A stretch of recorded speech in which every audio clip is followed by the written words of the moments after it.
Broncos country, I am back with my first way too early 2024 NFL 7-round mock draft for the Denver Broncos. You all know if you watch this channel that the NFL draft is my favorite event of the year, so of course I had to do one as soon as possible. I was going to do one initially right after the 2023 NFL draft, but I just kind of got burnt out from content for a little bit, so obviously I took a little break. But we are back. Now, before anything happens, I just want to ask you to leave a like and subscribe to the channel, as the support is greatly appreciated. I kind of want to do a sports podcast or something like that for my job. I recently graduated college with a degree in sports media and sports management. So, every like and subscribe does help. Now, a few notes before this mock draft begins. I just want to say that the draft prospects are obviously going to rise and fall throughout the season. There are going to be seventh rounders, or I should say, players that are projected to go in the middle rounds, even the seventh round, that could potentially rise up to become first rounders. And there'll be first rounders that fall out of the first round. It just happens every year, so I just wanted to get that straight. The draft order could definitely change, so where the Broncos are picking right now doesn't necessarily mean that's where they'll pick at the end of the season, of course. You guys know me. I like to show the stats next to the player. I will say that stats are not the end-all, be-all. Stats don't tell the whole story, so I'll be giving you a description of what each player does, their strengths, some weaknesses, but not too many weaknesses, because I want to focus on the positive for the players. And, of course, this is way too early. Free agency obviously hasn't happened yet, which is where you want to try and sign the biggest holes on your team. Not always, but sometimes. So that needs to, of course, happen. And as the season plays out, we'll see holes open up that the Broncos need to address. So we will look at that as well. And then finally, before we get into the mock draft, I want to say that down below, link in the description, there'll be a second channel. I'm thinking about posting like Madden content, gaming content there. I'm not very good at video games, but I figured why not give it a try. I had a old gaming channel when I was younger. Deleted it, but why not try and get back and just have a second channel for more content for you if you're interested in that.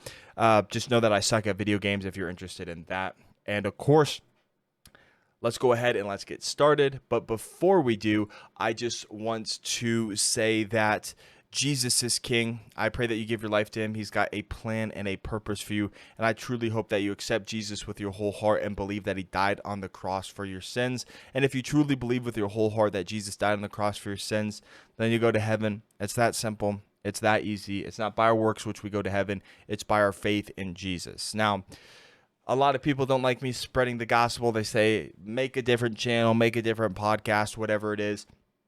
And I just want to say that I will never stop talking about Jesus, never stop spreading the gospel on this channel. So if it bothers you, the way I see it, there's two options.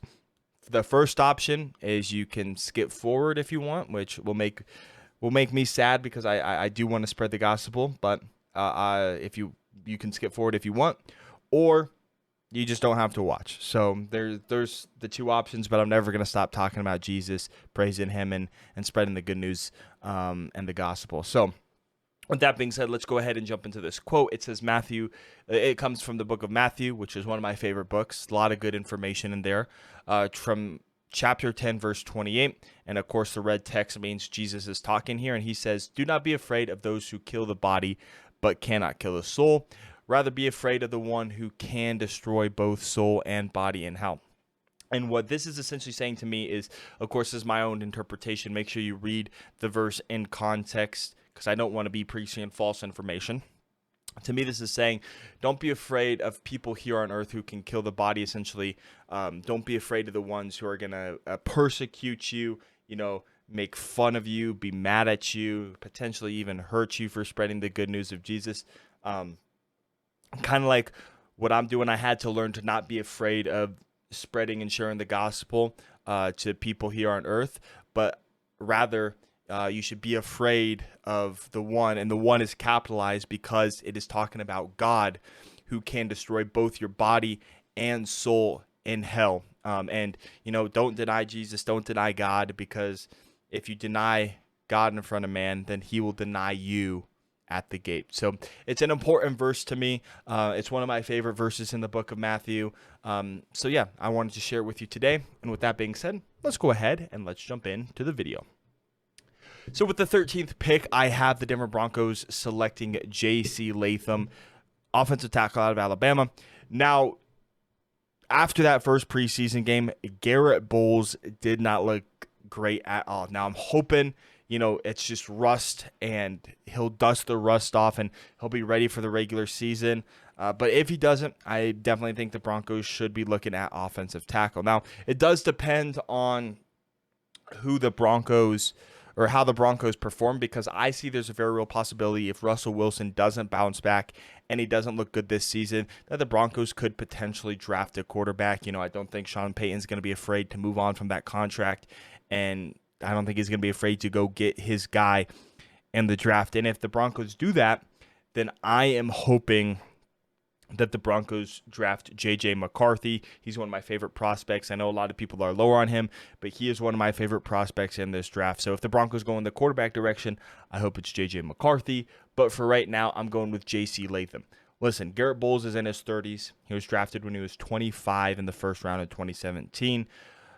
Maybe starting to show signs of decline. Again, I hope not. But if that's the case, the Broncos need to look for his successor. And the top two tackles are definitely going to be off the board by this point. If the Broncos are picking at 13, I don't think Olu Fashanu is going to fall this far, and I don't think Joe Alt is going to fall this far, the two top tackles. But I do see it's a realistic possibility that J.C. Latham falls to the Broncos. Now, Latham is 6'6", 335 pounds, and to me, his hands are like vice grips. Once he gets engaged on a defender, it's going to be hard for that defender to get off the block, and he has great technique. He uses a combination of his balance, being able to be balanced on those feet, and power, and he seals off the edge against those edge rushers. Now, a big shout out to NFL Draft Buzz.com. I use some of their scouting because I've just been super busy recently that I haven't got to go super in depth with my scouting this year. So I am using them. So shout out to them for some of the help. And then I also think that J.C. Latham has great footwork. He's a fluid mover, moves very fluidly, when kind of dropping back and protecting against that edge rusher. And he does not get beat off the line often. So you're not going to see those speed edge rushers beat him or burn him pretty quickly. I think he's a very solid tackle. Could he? It's tough because if you drafted him, you might want him to start right away. Would he sit behind Garrett Bowles maybe for a season, give him a chance to bounce back? Since Garrett does have that, he did sign that contract extension a couple of years ago. I can't remember how many years is left, maybe like 2, 3, if I remember correctly. Or Latham could be thrusted right away, maybe trade, cut Bulls, which, again, I'm not hoping for that. This is just a possibility. It's way too early to tell. This is maybe a little bit I'm overreacting because of that first preseason game, but, again, the offensive line is important to the offense's success. So I do have Latham being the first-round pick.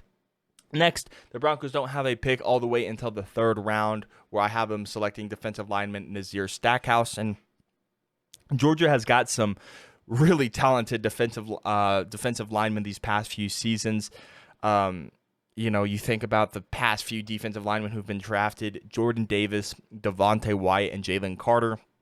Now it's Stackhouse's turn, and it's no secret that I think the Broncos need defensive line help. You look at Zach Allen, struggled in that first preseason game. Hopefully he can bounce back. DJ Jones is a solid nose tackle, but other than that, you got Matt Henningsen, 6th-round pick in 2022. Ioma Uwazurike, who is a 4th-round pick in 2022, who's been suspended this year for gambling. And there's been reports that I've seen, I don't know if they're true or not, that he could face 2 years in prison for the gambling. And I just don't know. I don't know how I feel about the rest of the defensive line. Depth on the Broncos, again, could be addressed in free agency, but this is a way too early mock. So I have Stackhouse being drafted by the Broncos. He's an elite run defender who eats up blocks on the interior. And speaking of the interior, he provides very solid pass rush, especially from the 3 technique on the interior. And I could not speak there. Let me restart.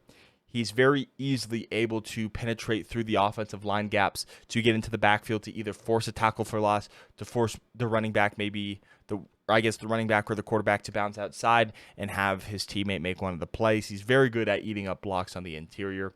So I do think the Broncos need defensive line help. Maybe could develop for a year or two, or I guess not a year or two, but for a year when drafted into the NFL. But I also think he has the upside and the ability to start right away if needed. In 24 games for the Georgia Bulldogs, he has 23 solo tackles, 22 assist tackles, 45 total tackles, 5 tackles for loss, and 1 sack. Next up, I have the Broncos selecting Bryce Foster, center out of Texas A&M. And before I get into the description of Foster, he also has the ability to move and play guard if you need him to. So he does have that flexibility, which is always nice in the offensive lineman. Now, why is center? Because Lloyd Cushenberry, he actually looked very solid in that preseason game. Well, he's on the final year of his rookie contract, and with Sean Payton as the head coach, is he going to bring back Lloyd Cushenberry? He could, but maybe he doesn't. And in this case, in that scenario, the Broncos will need a center. Now, they could go pick former Saints first-round pick when Sean Payton was the head coach there and Cesar Ruiz in free agency next year. Or if they don't do that, they could easily go and grab a center like Bryce Foster in the draft. Of course, they drafted Alex Forsyth. We'll have to see how he develops. But yeah, Bryce Foster, I really like out of Texas A&M, and I do think the Broncos are going to probably be in the market for a center next offseason, whether that be free agency or the draft. Now, Foster is a 6'5", 325-pound lineman, and he comes off the snap quickly, whether that's the center and he snaps the balls and then gets right out and into his block, or from the guard, he comes off the snap quickly. He has excellent first footwork and is easily able to make his way to the second level. So when you have to block in the run, and you got to clear out those big defensive linemen, and then you need to start making your way to the second line with the linebackers, corners, safeties. He easily, I should say, makes his way to the secondary, or I guess the second level. I had trouble thinking of the correct terms there for a second, but we good now. Good balance. He has good balance and does not overextend his arms when in pass protection, but the next thing I have is that he's a dominant run blocker. That's where, that's his specialty, I would say. But he does need to improve in the pass protection area. So I do have him in my notes needing to improve on pass protection. Next up, I have the Broncos grabbing an edge rusher in Eyabi Okie. It was not moving to the next slide. Okay, so Eyabi Okie has bounced around a lot in his college career. In 2018, he was at Alabama. Then he played at the University of Houston and the University of Texas Martin, so UT Martin. Then last season, he played at Michigan, and this season he is playing at the University of Charlotte. So, just a lot happening for Okie. Now, the reason why I have him drafted Okie is because I think he has a ton of upside. I think that he has the tools to be a solid edge rusher. And if not, then he provides depth to that position, because let's think about after this season, right? You got Randy Gregory, Nick Benito, Baron Browning, and I'd say probably like Jonathan Cooper, Chris Allen maybe as an edge rusher position, all of whom I like. But I don't think it would hurt to add some edge depth with the upside and adding someone with the upside that Okie has. He's an explosive player coming off of the edge position. He's very physical on defense, and he's a great defender with the ability to play sideline to sideline. So if he needs to start running across the field to the other side, obviously, of the field, he can go and he can make that tackle with his speed and athleticism. He's able to obviously go sideline to sideline to make those rangy plays if needed. And he is above average in the run defense, pass rush, coverage, and tackling. I think he's above average in all those areas. I don't think he stands out necessarily in all those areas. You would like to see him develop more and one of those areas. But, he's above average in those areas, just not elite or great at any one of those areas. In his career, Okie has played in 20 games, has 14 solo tackles, 13 assist tackles for 27 total tackles. He has 8.5 tackles for loss and 4.5 sacks. Next up in the 5th round as well, I have the Broncos selecting Quinyon Mitchell, cornerback, out of Toledo. Now, before you guys say anything, I know what you're thinking. Why a corner? Why a corner? Do we need a corner? I don't hate a corner. Now, listen, I know, obviously, Pat Surtain is cornerback number 1. You got Damari Mathis, who you're hoping this season develops into cornerback 2. You also drafted Riley Moss early, who could also be your top 3 cornerbacks out there. And I get that, and I understand that. But I like adding some depth because K'Wan Williams, he's a free agent after this season. I'd like to see him back to play the slot, but we'll have to see. I can't predict if the Broncos are going to bring him back or not. Then there's other guys who I do like that we'll have to see. There's Jaquan McMillan, who I like. I like Art Green. I like Isang Bassi. We'll have to see what the Broncos think of him. But Quinyon Mitchell, so far in my limited tape study, is one of my favorite players in the draft. I'm thinking either here, I was thinking either cornerback, or I was thinking a potential tight end, but I want to wait another year and see Dulcich and Troutman and see how they perform. So I'm not doing a tight end. I'm grabbing another corner, and it does not hurt. I want to say this loud and clear, so listen up. It does not hurt to have cornerback depth. We saw a few seasons ago what happens when your cornerback gets injured and you're very thin at that position. Does not hurt to have cornerback depth, and that's why I'm drafting Quinyon Mitchell out of Toledo. He is a very instinctive football player, and his read and react ability is very, very good. He's able to read the quarterback, cover the receiver, and then react by jumping in front of the routes, swatting the passes away, whatever. He is very good at his read and react ability. When the football's in the air, he goes and attacks it, so he's not going to he's not going to stand there and wait for the pass to kind of just come to him. If he's going to go intercept it, he's going to go get it in the air and attack the football so that it's his and only his. He plays well in both man and zone coverage. So whatever scheme you want to run him in, both man and zone coverage, he can play both. I think that obviously the Broncos were used to run a lot of man coverage. Sometimes we switched it up to zone, but it's good to have an ability to play both man and zone coverage. Yeah, the Broncos played a lot of man-to-man, so that's solid there. But if they want to move to a more zone scheme, Quinyon Mitchell can play in the zone as well. Now, Quinyon Mitchell has elite speed, which he uses in coverage. If, he needs to use his speed to catch up to a receiver running down the field. If they're a burner, he can use his speed there.